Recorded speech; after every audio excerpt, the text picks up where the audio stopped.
Praise the Lord. இன்றைய தியானம் யோவான் 12:44 முதல் 50 வரை. அப்பொழுது இயேசு சத்தமிட்டு, என்னிடத்தில் விசுவாசமாய் இருக்கிறவன் என்னிடத்தில் அல்ல, என்னை அனுப்பினவரிடத்தில் விசுவாசமாய் இருக்கிறான்.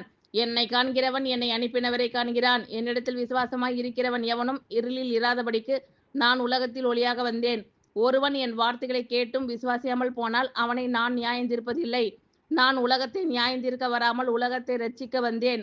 என்னை தள்ளி என் வார்த்தைகளை ஏற்றுக்கொள்ளாதவனை நியாயந்தீர்க்கிறது ஒன்றிருக்கிறது.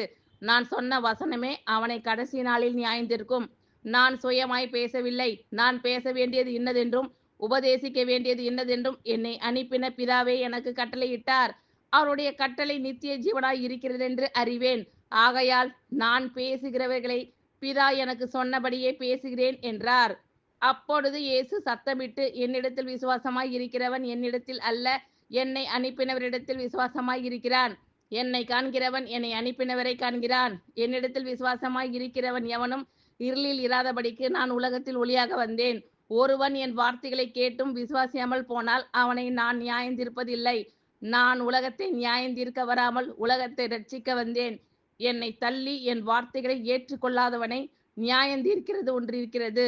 நான் சொன்ன வசனமே அவனை கடைசி நாளில் நியாயந்தீர்க்கும். நான் சுயமாய் பேசவில்லை. நான் பேச வேண்டியது இன்னதென்றும் உபதேசிக்க வேண்டியது இன்னதென்றும் என்னை அனுப்பின பிதாவே எனக்கு கட்டளையிட்டார். அவருடைய கட்டளை நித்திய ஜீவனாய் இருக்கிறது என்று அறிவேன். ஆகையால் நான் பேசுகிறவைகளை பிதா எனக்கு சொன்னபடியே பேசுகிறேன் என்றார். ஆமென். Thank you Lord.